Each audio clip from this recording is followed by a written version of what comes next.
बंगाल की बारी, जीत की तैयारी।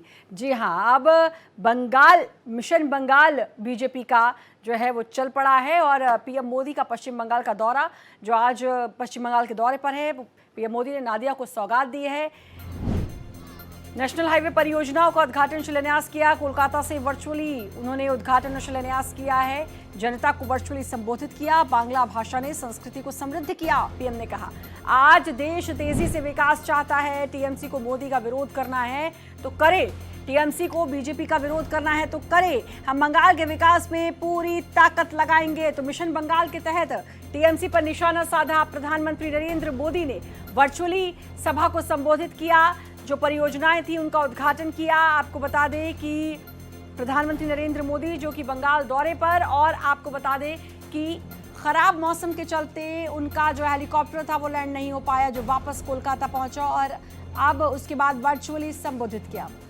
4 लेन बनने से नॉर्थ 24 परगना, नदिया, कृष्णानगर और अन्य क्षेत्रों के लोगों को बहुत लाभ होगा। इससे कोलकाता से सिलीगुड़ी की यात्रा का समय करीब 2 घंटे तक कम हो गया है। आज बारासात से बनासगुली तक भी 4 लेन सड़क पर काम शुरू हुआ है।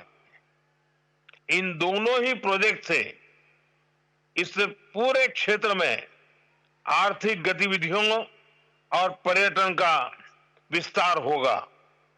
साथियों, नादिया वो भूमि है जहां प्रेम, करुणा और भक्ति का जीवंत स्वरूप श्री चैतन्य महाप्रभु प्रकट हुए।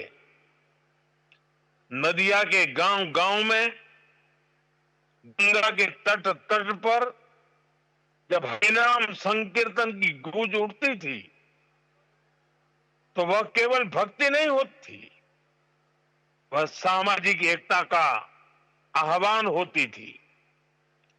हरिनाम दिए जोगोत माताले, आमार एकला निताई।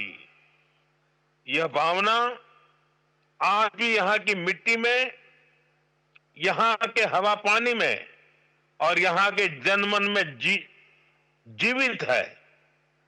साथियों, समाज कल्याण के इस भाव को हमारे मतुआ समाज ने भी हमेशा आगे बढ़ाया है।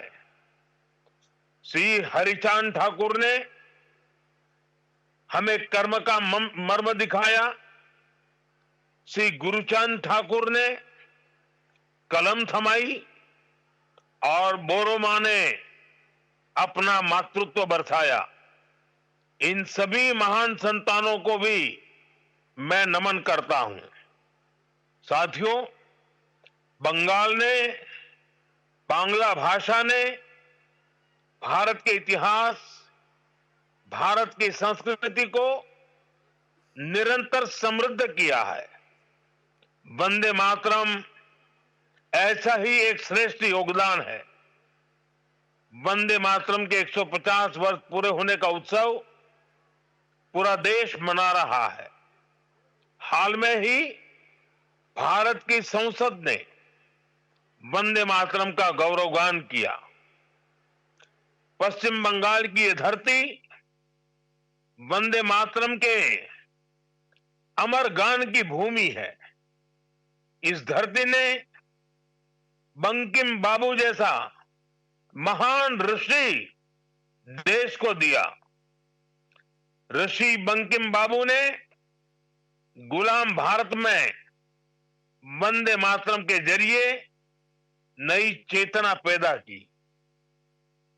साथियों, वंदे मातरम 19वीं सदी में गुलामी से मुक्ति का मंत्र बना। 21वीं सदी में वंदे मातरम को हमें राष्ट्र निर्माण का मंत्र बनाना है। अब वंदे मातरम को हमें विकसित भारत की प्रेरणा बनाना है। इस गीत से हमें विकसित पश्चिम बंगाल की चेतना जगानी है।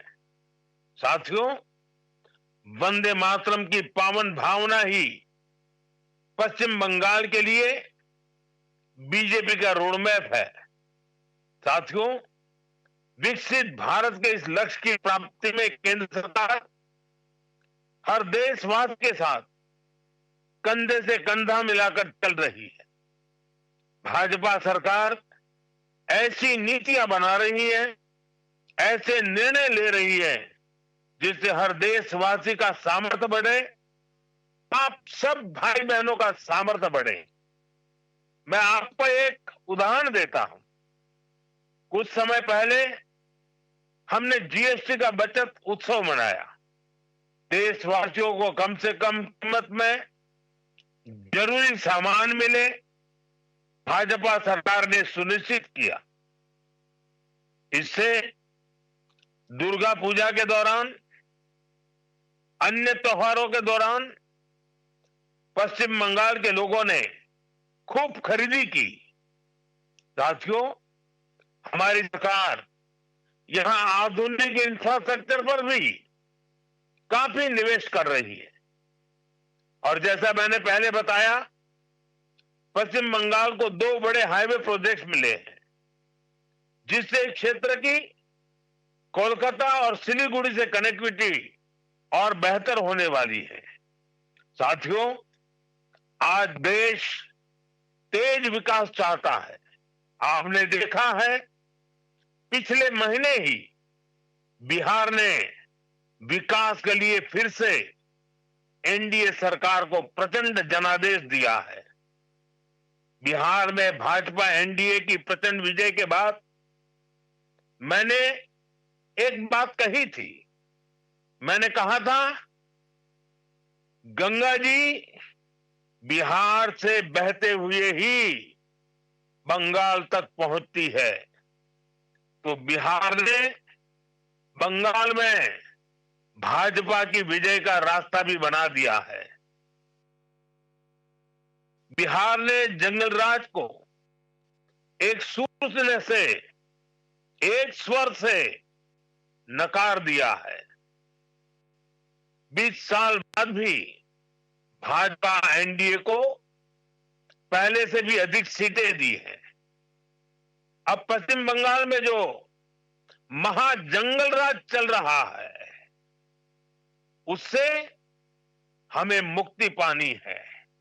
और इसलिए पश्चिम बंगाल कह रहा है, पश्चिम बंगाल का बच्चा बच्चा कह रहा है, पश्चिम बंगाल का हर गांव, हर शहर, हर गली, हर मोहल्ला कह रहा है, बाजते चाई बीजेपी ताई, बाजते चाई बीजेपी ताई।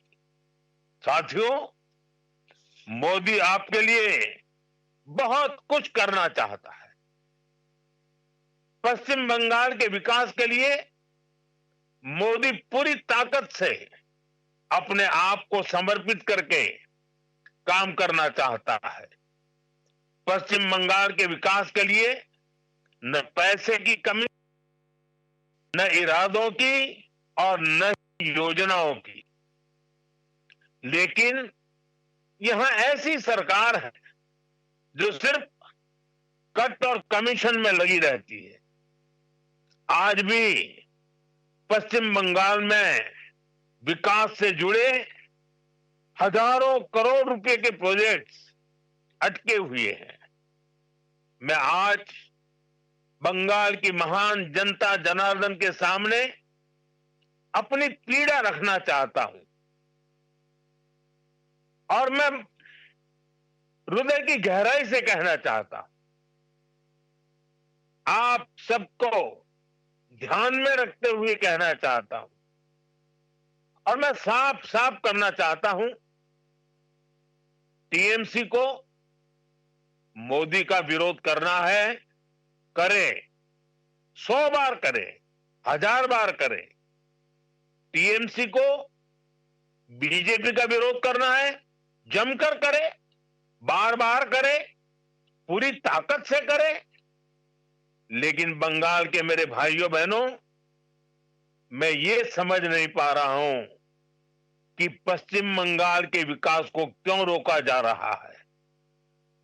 और इसलिए मैं बार बार कहता हूं कि मोदी का विरोध भले करें, लेकिन बंगाल की जनता को दुखी न करे, उनको उनके अधिकारों से वंचित न करे, उनके सपनों को चूर चूर करने का पाप न करे।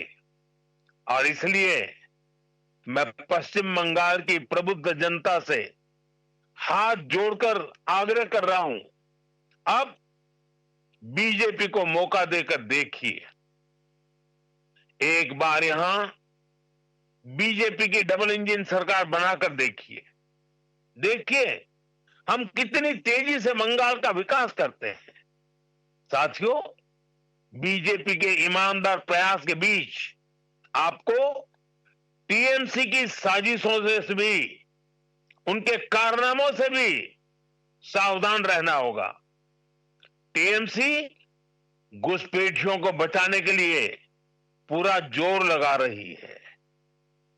बीजेपी जब घुसपैठियों का सवाल उठाती है तो टीएमसी के नेता हमें गालियां देते हैं।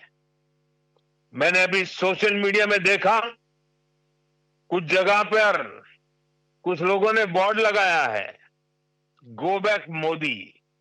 अच्छा होता बंगाल की हर गली में, हर खंबे पर यह लिखा जाता कि गो बैक घुसपैठिए, गो बैक घुसपैठिए। लेकिन दुर्भाग्य देखिए, गो बैक मोदी के लिए बंगाल की जनता के विरोधी नारे लगा रहे हैं, लेकिन गो बैक घुसपैठियों के लिए वे चुप हो जाते हैं। जिन घुसपैठियों ने बंगाल पर कब्जा करने की ठान रखी है, वो टीएमसी को सबसे ज्यादा प्यारे लगते हैं। यही टीएमसी का असली चेहरा है।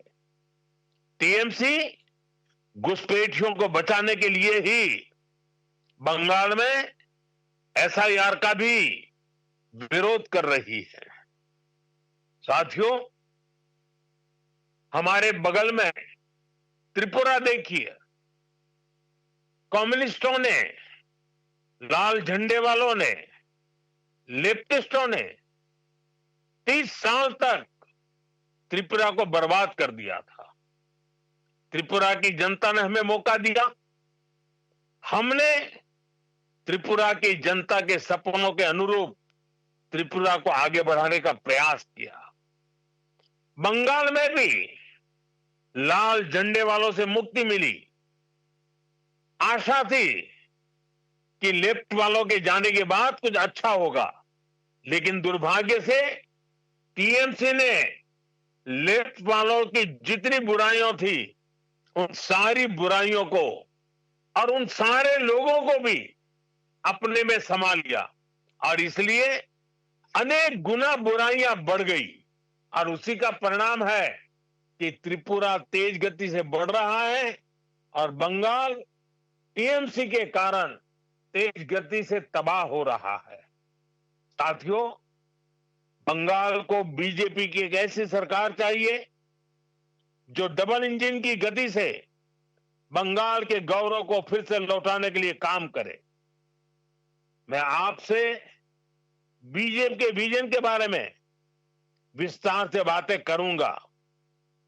जब वहां खुद आऊंगा, जब आपके दर्शन करूंगा, आपके उत्साह और उमंग को नमन करूंगा। लेकिन आज मौसम ने कुछ कठिनाइयां पैदा की हैं, और मैं उन नेताओं में से नहीं हूं कि मौसम की मुसीबत को भी मैं राजनीति के रंग से रंग दूं। पहले बहुत बार हुआ है, मैं जानता हूं कभी कभी मौसम परेशानी करता है, लेकिन मैं जल्द ही आपके बीच आऊंगा, बार बार आऊंगा, आपके उमंग उत्साह को नमन करूंगा। मैं आपके लिए, आपके सपनों को पूरा करने के लिए, बंगाल के उज्जवल भविष्य के लिए पूरी शक्ति के साथ कंधे से कंधा मिलाकर के आपके साथ काम करूंगा। आप सभी को मेरा बहुत बहुत धन्यवाद। मेरे साथ पूरी ताकत से बोलिए, वंदे मातरम, वंदे मातरम, वंदे मातरम। बहुत बहुत धन्यवाद। तो प्रधानमंत्री नरेंद्र मोदी जो कि पश्चिम बंगाल दौरे पर हैं, कई करोड़ की परियोजनाओं की सौगात दी है उन्होंने पश्चिम बंगाल को आज, और वर्चुअली अपनी सभा को संबोधित किया क्योंकि मौसम खराब था, उनका हेलीकॉप्टर लैंड नहीं कर पाया, और वर्चुअली उन्होंने सभा को संबोधित किया। और बांग्ला भाषा का उन्होंने कहा कि उन्होंने समृद्ध किया है, तो इसकी भाषा को टीएमसी पर जमकर निशाना साधा है।